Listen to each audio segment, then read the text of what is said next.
सालों पहले हिटलर की सेना द्वारा छुपाया गया इतना बड़ा खजाना जिसके अंदर ऑलमोस्ट ट्रिलियन डॉलर के गोल्ड बार मौजूद थे। लेकिन मॉडर्न जमाने के लोग उस पूरे खजाने को पाने के लिए कितने हद तक गिर जाएंगे ये किसी ने एक्सपेक्ट किया ही नहीं था। इस रोमांचक कहानी की शुरुआत होती है वर्ल्ड वॉर 2 का समय दिखाते हुए, जहाँ पर पूरी जर्मन की सेना फ्रांस के ऊपर कब्जा कर चुकी थी। वो तो वहाँ की हर एक चीजों को हथियाने की कोशिश करती। फ्रांस द्वारा अपने पूरे कार्यकाल में कमाए गए सोने और कई सारे धन को जर्मन सोल्जर्स ने अपने अंडर ले लिया था। उस खजाने में इतने बड़े बड़े गोल्ड बार शामिल होते हैं कि उनकी कीमत निकालना मुश्किल होता है। लेकिन उन जर्मन्स ने पूरा खजाना एक आइलैंड पर छुपाने का डिसाइड किया। सिर्फ इतना ही नहीं, वो तो फ्रांस के हर एक सिटीजन को मारना स्टार्ट करने लगे। हमें तो एक लेडी दिखाई गई जिसे जब इस बारे में पता चला तो वो अपने बेटे को पीछे वाले रास्ते से भगा देती है। थोड़ी ही देर में वहाँ पर नाजी और जर्मन सैनिक पहुँच गए थे और वो उस लेडी को भी पकड़कर मारने के लिए चले जाते हैं। यानी हालत फ्रांस में इतनी ज्यादा खराब थी। लेकिन उन चीजों के बीच हमें कुछ लोग ऐसे भी दिखाए गए जो जर्मन सोल्जर्स के अगेंस्ट थे। वो उनके खिलाफ एक प्लान बना रहे होते हैं। अचानक ही वो पूरा ग्रुप काफी पैनिक करने लगा और उनमें से एक आदमी जर्मन सोल्जर्स के खिलाफ कोई तो बटन प्रेस कर देता है। ये आखिरकार किस धमाके से रिलेटेड था कुछ रिवील नहीं होता,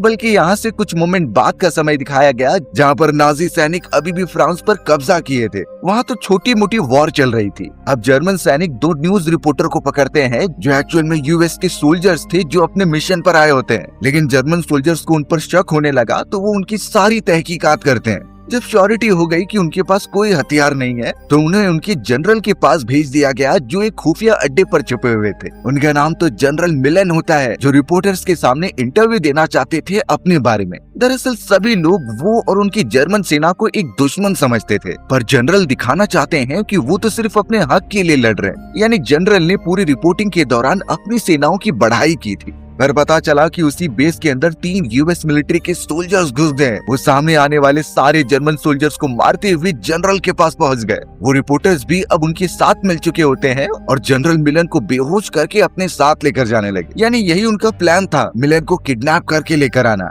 लेकिन प्रॉब्लम ये हो जाती है कि बाहर तैनात पूरी जर्मन सेनाओं को इसकी भनक लग गई थी। वो कई सारी अपनी बटालियन उनके सामने भेजते हैं यूएस सोल्जर्स को मारने के लिए। और अब तो वहाँ कुछ ही देर के अंदर इतनी ज्यादा फायरिंग होने लगी थी कि सभी मारे जाने लगे। बट यूएस सोल्जर्स जैसे तैसे जनरल मिलन को बेहोश करते हैं और बाहर निकलकर जर्मन सोल्जर्स की टीम पर हमला करते हैं। कुछ सोल्जर्स को तो उन्होंने खत्म कर दिया था, पर उन्हें पता है कि और भी कई ज्यादा सोल्जर्स यहाँ आने वाले, इसलिए बचे हुए यूएस मिलिट्री के मेंबर्स ने एक टैंक उठाया और उसके अंदर बैठकर सीधा वहाँ से दूर जाने लगे। जर्मन सेना का सीनियर भी सभी लोगों को एकदम सतर्क कर देता है। उन यूएस मिलिट्री के घुसपैठियों को जल्द से जल्द पकड़ने का आदेश दिया गया। लेकिन वो सब तो जनरल को टैंक में बिठाकर चारों तरफ तबाही मचाते हुए आगे बढ़ रहे थे। उन्होंने कई बड़े बड़े टावर्स गिरा दिए जिससे जर्मन सोल्जर्स मारे जाते हैं और अब वो एक ब्रिज पर आकर रुक गए। पता चला कि अब उन्हें चारों तरफ से घेर लिया गया। यूएस सोल्जर्स एक टैंक के अंदर बैठे हुए थे और उन्हें कुछ सूझता नहीं कि आखिर वो क्या करे। जर्मन सेना का वो सीनियर भी उस जगह पर पहुंच चुका था,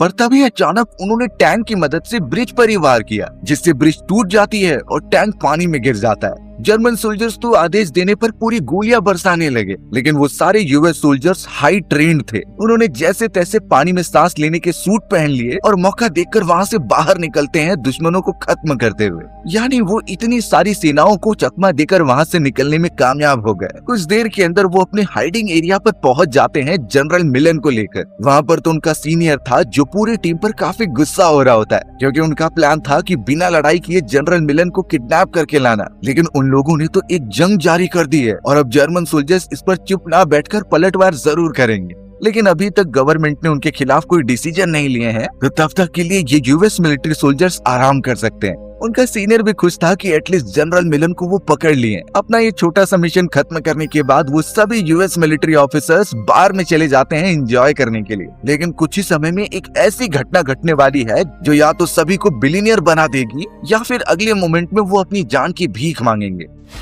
वो सभी दोस्त तो एक साथ काफी ज्यादा ड्रिंक कर रहे होते हैं। तभी उनके बीच एक वेट्रेस आती है जिसका नाम लारा था। लारा दिखने में और बातचीत करने में काफी ज्यादा अच्छी थी। अब यूएस मिलिट्री सोल्जर्स में से एक मेंबर तो लारा के साथ फ्लर्टिंग करने लगा था। वो यही एक्सपेक्ट कर रहे थे कि लारा इसका जवाब देगी, लेकिन लारा तो उन्हें बिल्कुल इग्नोर करके वहाँ से जाने लगती है। इस बात पर बाकी मेंबर्स इसका मजाक उड़ाने लगे और कहने लगे कि वो एक लड़की से फ्लर्ट भी नहीं कर सकता। लेकिन एक लोकल आदमी से पूछने पर बताया गया कि वो लेडी जिसका नाम लारा है वो भले ही वेट्रेस का काम करती है, लेकिन वो बहुत ही सीधी लड़की है। वो जल्दी किसी के पास नहीं जाती और एकदम अकेली रहती है। अब सोल्जर्स जब ये सुनते हैं तो उन्हें लारा की सिंप्लिसिटी का पता चला, यानी वो बाकियों जैसे बिल्कुल भी नहीं है। ड्रिंक खत्म करने के बाद सभी दोस्त अपने घर की तरफ निकल जाते हैं, पर उनमें से हमें मैट दिखाया गया जो अपने साथी स्टैन के साथ जा रहा होता है। मैट ने तो स्टैन को कुछ खाने के लिए इनवाइट किया, बट स्टैन को लेट हो रहा था, इसीलिए वो वहाँ से निकल जाता है। तब पता चला कि मैट वहाँ से ट्रेवल करते हुए सीधा एक घर के अंदर आ चुका है और वो घर एक्चुअल में लारा का था। लारा के तो मैट बहुत ज्यादा क्लोज आ जाता है और दोनों एक अच्छा मोमेंट शेयर करने लगते हैं। यहाँ पता चला कि मैट और लारा एक दूसरे के साथ कई दिनों से रिलेशनशिप में थे, यानी लारा के बारे में जो सिंप्लिसिटी बताई जा रही थी वो पहले ही बेकार हो चुकी होती है। पर फिलहाल बात ये कंफर्म थी कि लारा और मैट का रिलेशनशिप है। अब बातों में मैट लारा से ये पूछता है कि यहाँ की जंग खत्म होने के बाद क्या वो उसके साथ शादी करके उसके देश में रहना चाहेगी। वो दोनों साथ में काफी ज्यादा एंजॉय करेंगे, लेकिन लारा ने इन चीजों के लिए मना कर दिया क्योंकि यहाँ के एक संगठन में वो जुड़ चुकी है जो इस देश के डेवलपमेंट में वापस मदद करती है और लारा उसी संगठन में अपना सारा समय देना चाहती है। मैट तो अब उसके डिसीजन पर सवाल उठाने लगा, जिस पर लारा उसे एक एग्जाम्पल देकर कह रही थी कि अगर तुम्हारे रहने वाले देश के अंदर कभी वॉर रुकेगी नहीं तो क्या तुम वहाँ से लड़े बिना वापस आ जाओगे। इसका जवाब साफ साफ ना होता है, जो कि मैट समझ गया था। वो तो अब लारा के भी डिसीजन की रिस्पेक्ट करने लगा होता है, यानी वो दोनों ही अपनी अपनी जगह पर एकदम सही थे। अब कुछ घंटे इस तरीके से बीतने के बाद लारा उसके लिए कुछ खाने के लिए बना रही थी, पर पता चला कि लारा के घर के अंदर कोई घुस चुका है जो उससे बदतमीजी से बातचीत कर रहा था। लारा सिर्फ इतनी बात कह रही थी कि मुझे वो बिल्कुल भी नहीं पता, यानी कि वो लोग लारा से किसी चीज की लोकेशन मांग रहे थे जो कि वो उन्हें बिल्कुल बता नहीं रही थी। लारा उनसे बात करते हुए बहुत ही ज्यादा डर रही थी, जैसे वो उस पर हमला ही करने वाले। अब ये सारी आवाज सुनकर जब मैट उस जगह पर आता है तो वो उन्हें रोकने की कोशिश कर रहा था, पर पता चला कि वो सारे बदमाश मैट पर टूट पड़े हैं और वो मैट लारा दोनों को ही चोट पहुंचाने की कोशिश कर रहे हैं। मैट भले ही एक सोल्जर है, लेकिन अकेला वो भी कुछ नहीं कर सकता। थोड़ी देर तक ये चलता रहा, लेकिन वहाँ पर उसका साथी स्टैन आ जाता है। स्टैन ने तो मैट का पूरी तरीके से साथ दिया और उन बदमाश लोगों को मारने लगा। दोनों का कोऑर्डिनेशन बहुत अच्छा था, जिससे कि वो वहाँ से भाग जाते हैं। स्टैन ने तो यहाँ मैट को लारा के साथ देख लिया था और मैट तो उससे नजरें नहीं मिला पा रहा होता, लेकिन स्टैन ने साफ क्लियर कर दिया कि उसे उन दोनों के रिलेशन के बारे में पहले से पता है, लेकिन उसने अपने ग्रुप में किसी को भी इस बारे में नहीं बताया। स्टैन मैट को वापस सही सलामत घर आ जाने के लिए कहता है। अब मैट जब लारा के साथ घर के अंदर आया तो वो पूछने लगा कि वो लोग कौन थे और आखिर वो तुमसे क्या चाहते थे। लारा सच्चाई बताने के लिए अपने कमरे में चली जाती है और वहाँ से कुछ लेकर आती है। जैसे ही उसने कपड़ा हटाया तो पता चला कि वहाँ पर एक गोल्ड बार मौजूद है और वो बहुत ही बड़ा और चमकदार था। मैट ने इतना बड़ा गोल्ड बार अपनी जिंदगी में कभी नहीं देखा था। इसी बात पर लारा मेंशन करती है कि यही सोने की चीजें हैं जो वो लोग चाहते थे। एक्चुअल में वो सब लारा के दूर के फैमिली मेंबर्स थे और ये गोल्ड बार लारा को उसके ग्रैंड पेरेंट्स ने दिया है। तब से लेकर आज तक वो उसे संभाल कर रखते आ रही है। इस मोमेंट पर हमें एक सच्चाई पता चलती है जो सालों पहले दिखाई गई थी, यानी वर्ल्ड वॉर 2 के टाइम जब उस लेडी ने अपने बेटे को सोल्जर से बचाने के लिए भगा दिया था। हमें पास्ट में वही लड़का दिखाया जाता है जो ट्रेवल करते हुए कुछ सैनिकों के टुकड़े के पास पहुंचा। वो साफ देख पा रहा था कि सैनिक कुछ चमकती हुई चीजों को ट्रक के अंदर भर रहे हैं। ये एक्चुअल में गोल्ड बार्स थे जो कि नाजी सेना फ्रांस से लूटकर दूसरे आइलैंड पर ट्रांसफर कर रही थी। अब यहाँ इतनी ज्यादा चमकती हुई चीज को देखकर वो लड़का रोक नहीं पाया और उनमें से एक गोल्ड बार जाकर उठा लेता है। उसे लगा कि वो वहाँ से चला जाएगा लेकर, लेकिन एक सोल्जर उसे पकड़ लेता है रंगे हाथों। वो तो उस लड़के को सजा देने के लिए भी बुला रहा था, पर वो लड़का बड़ी चालाकी से वहाँ से भागने लग जाता है। उसका साइज छोटा था, इसीलिए जैसे तैसे वो वहाँ से दूर निकल गया। सोल्जर्स अभी भी उसके पीछे थे क्योंकि एक बड़े से गोल्ड बार की कीमत मार्केट में बहुत ज्यादा थी। उस लड़के ने तो गोल्ड बार कहीं मिट्टी के अंदर छुपा दिया और बाद में उसकी मदद कुछ ऐसे रेबिलियस ग्रुप करते हैं जो कि जर्मन सैनिकों के अगेंस्ट रहा करते थे। यानी उन्होंने ही उस बच्चे को जर्मन सोल्जर से बचा लिया और वो लड़का कोई और नहीं बल्कि लारा का ग्रैंडफादर होता है। यानी वो गोल्ड बार इतने सालों से उनकी फैमिली में चलता आया है और अब लारा के पास है। वहाँ पता चलता है कि नाजी सोल्जर्स ने जिन फ्रांस के लोगों को किडनैप किया था वो उन्हें बुरी तरीके से मार रहे हैं बदला लेने के लिए। तो अब वो लड़का जिन तो अब वो लड़का जिन रेबल ग्रुप के साथ था उन्होंने एक प्लान बनाया होता है। वो एक बड़ा सा लीवर उस लड़के से ही दबवाते हैं जिसके प्रेस होने पर एक बड़ा धमाका हुआ। एक्चुअल बात होती है कि ये धमाका एक बांध के पास होता है जिसके अंदर बहुत सारा पानी था। वहाँ के बैरियर के डिस्ट्रॉय होने के बाद कई सारा पानी उस शहर में भरने लगा। यानी उन रेबल ग्रुप वालों ने जितने भी जर्मन सोल्जर्स वहाँ मौजूद थे सबको डुबा दिया। मानो कि अब वो पूरा का पूरा शहर पानी के अंदर डूब जाता है। भले ही उसमें कई मासूम लोग भी मारे गए, लेकिन नाजी सोल्जर्स का मरना जरूरी था। तब से लेकर आज तक ये सारी कहानियां लारा के ग्रैंड पेरेंट्स उसे सुनाया करते थे। अब यहाँ प्रेजेंट में लारा मैट को अपने साथ डाइविंग करने के लिए पास ही वाले लेक में जाती है। उसके हिसाब से ये वही लेक वाला एरिया है जहाँ सालों पहले पानी भर गया था। मैट को जब इस पर भरोसा नहीं हो रहा था तो वो एकदम पानी के तल की तरफ गए। थोड़ी ही देर के अंदर उसकी आंखें खुली की खुली रह गई, क्योंकि उस जगह के नीचे की तरफ मानो एक पूरा शहर था। सब वैसे का वैसा ही डूब गया सालों पहले। वहाँ पर बड़ी बड़ी शिप्स थी, ट्रक्स थी और मिलिट्री टैंक्स थे। मैट और लारा उस जगह को और भी अच्छी तरीके से एक्सप्लोर करते हैं। दोनों तो वहाँ के एक चर्च के अंदर भी गए जहाँ बड़ी बड़ी बेल लगाई गई थी। लारा बताती है कि कुछ लोगों की आत्माएं अभी भी इस जगह पर घूमती हैं। अब पानी से ऊपर आने के बाद लारा बताती है कि ये गोल्ड बार उसे मिट्टी के अंदर से मिला जहाँ पर उसके ग्रैंडफादर ने सालों पहले उसे छुपाया था।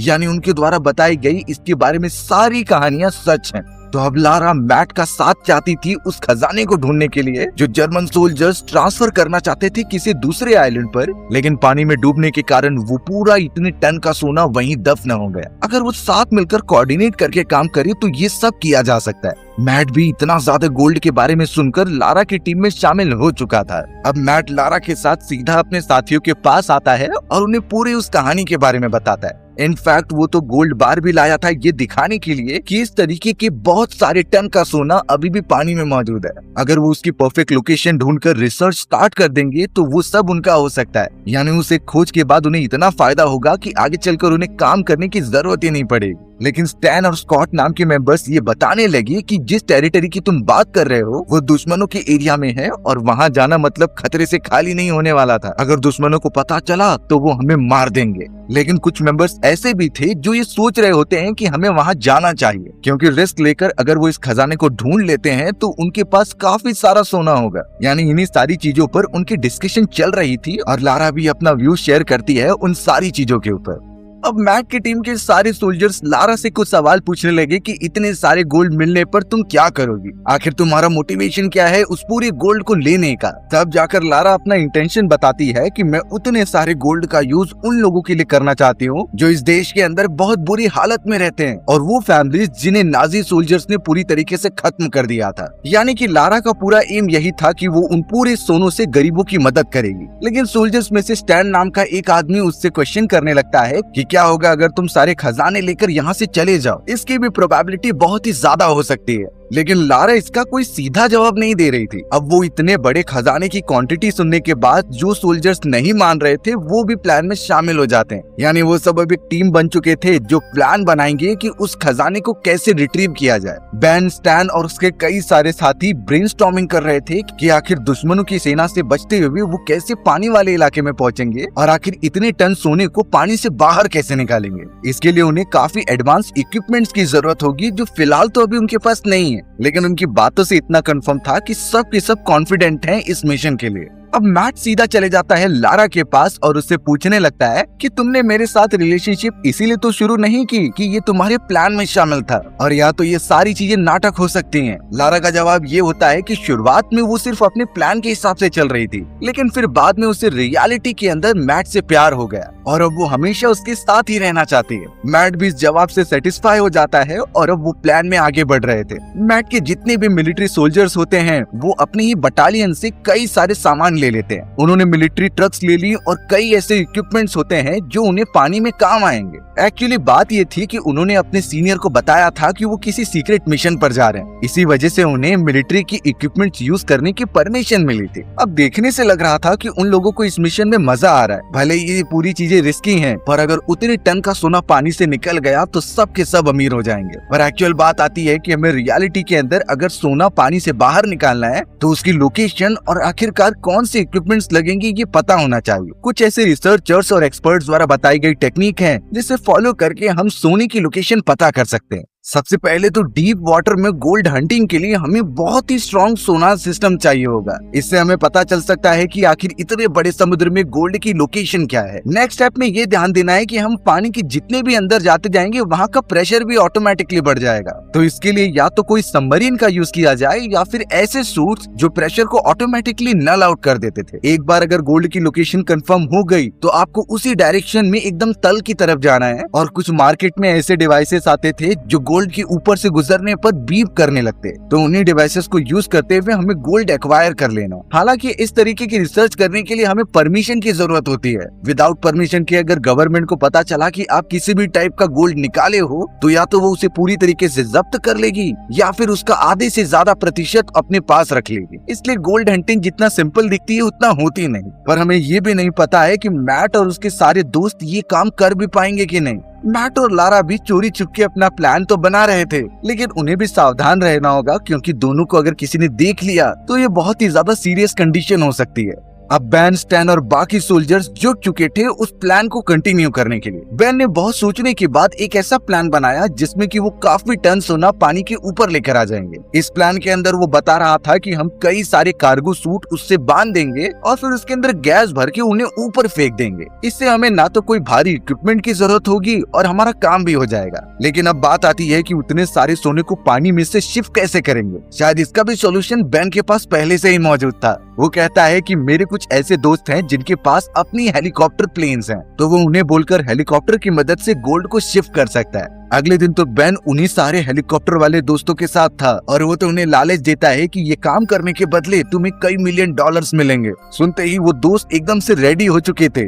बैन तो उन्हें उस पानी की लोकेशन भी दिखाने के लिए जाता है, लेकिन पता चला कि उस जगह पर दुश्मनों का भी एक हेलीकॉप्टर आ चुका है और वो बिना देखते ही उन पर वार करने लगा। अगर हेलीकॉप्टर को जरा भी डैमेज होती तो सभी मारे जाते। पर बैन की सूझबूझ वहाँ काम आती है और वो अपने दोस्तों को लेकर वहाँ से निकल जाता है। वहाँ घर की तरफ लारा बहुत ही ज्यादा रो रही थी क्योंकि उसका वो गोल्ड बार चोरी हो चुका है और वो पूरी तरीके से श्योर है कि ये काम उसका भाई और उसके फैमिली मेंबर्स ने किया है। लारा के पास वही उसके ग्रैंडफादर की आखिरी निशानी थी।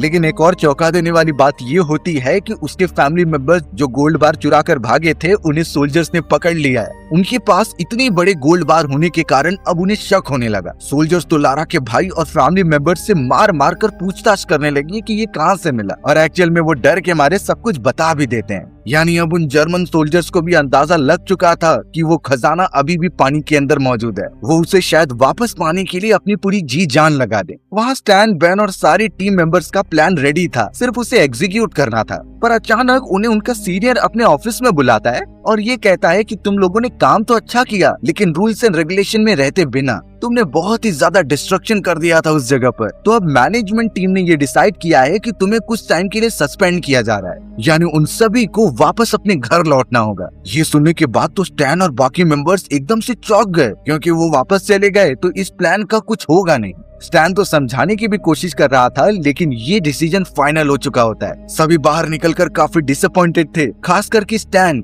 जिसने अपना सब कुछ इस पर लगा दिया था। वो एक्चुअल में लारा के लिए कुछ करना चाहता था, लेकिन यहाँ सिस्टम वाले ही उसका साथ नहीं दे रहे। मैट और लारा को भी जब ये बातें पता चली तो वो उदास हो गए थे, लेकिन मैट फिर भी हार नहीं मानता और अपने दोस्तों के साथ कुछ डिस्कशन करता है। उनके हिसाब से अगले दिन उन्हें अपने घर वापस लौटना है, लेकिन अगर वो कुछ ऐसा कर ले जिससे एक ही दिन के अंदर वो सोना लेकर यहाँ से निकल सकते हैं। उस टीम में बैन नाम का आदमी बताने लगा कि समुद्र के नीचे एक चर्च है। अगर उस चर्च में हम एक ऐसा डीकम्प्रेशन एरिया बना ले जिसमें कि सारी पानी निकाल कर हम ऑक्सीजन भरते रहें, तो हम बहुत ज्यादा समय तक पानी के अंदर टिक पाएंगे। ये प्लान पहले तो एकदम फिजिबल नहीं लग रहा था, लेकिन इसके अलावा कुछ ऑप्शन ना होने के कारण वो इसी में आगे बढ़ने का डिसाइड करते हैं। जल्द से जल्द अब सारे इक्विपमेंट उसके रिलेटेड जमा कर लिए गए। भले ही रात का समय हो चुका था, पर हर एक सोल्जर बहुत ज्यादा मोटिवेटेड होता है और वो पंपिंग से रिलेटेड हर एक इक्विपमेंट प्लेन में रख लेते हैं। जैसे तैसे वो टेक ऑफ करके उस लोकेशन पर पहुंचते हैं और सारी चीजें पानी में गिराने लगते हैं। डाइविंग सूट पहनकर वो सीधा उस चर्च के पास पहुंचे।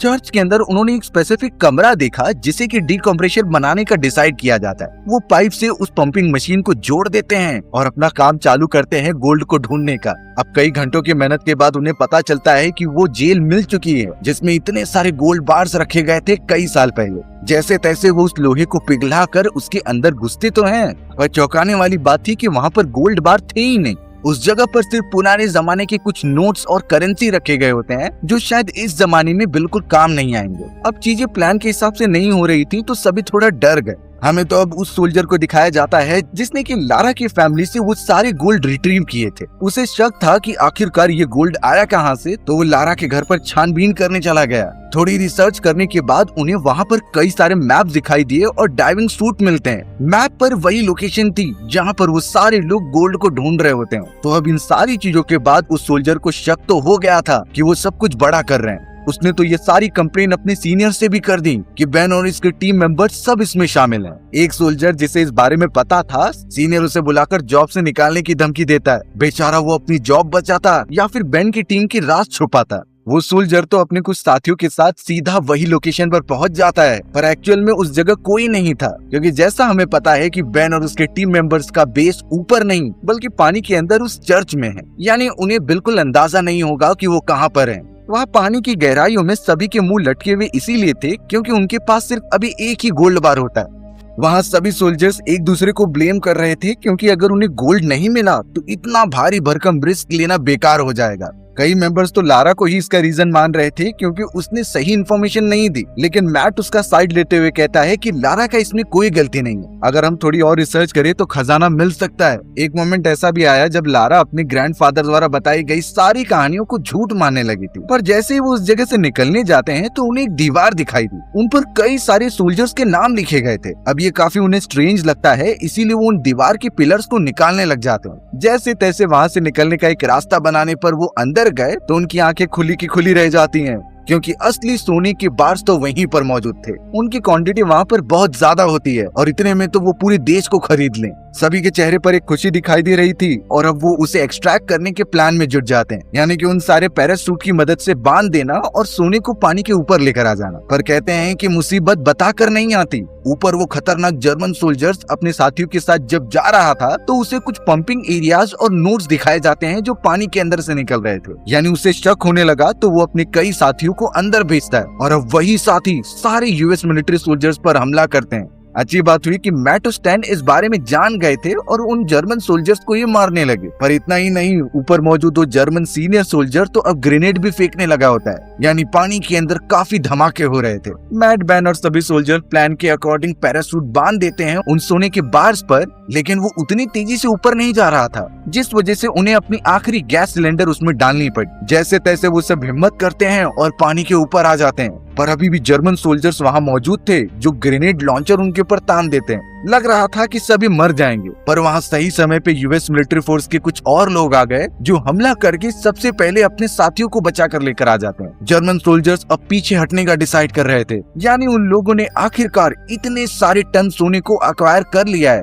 वो भी इतनी खतरनाक जगह से जहाँ पर जाने का कोई सोच नहीं सकता था। शायद इसके बाद उनकी जिंदगी एक अलग ही लेवल पर चलेगी और हमारी भी कहानी इसी तरीके से यहीं खत्म हो जाती है। सो व्यूअर्स, अगर आपको मेरा नरेशन 1% भी अच्छा लगा होगा ना तो वीडियो को लाइक एंड चैनल को सब्सक्राइब जरूर कर देना। मिलते हैं इसी तरीके की मजेदार वीडियोस में, तब तक के लिए बाय बाय।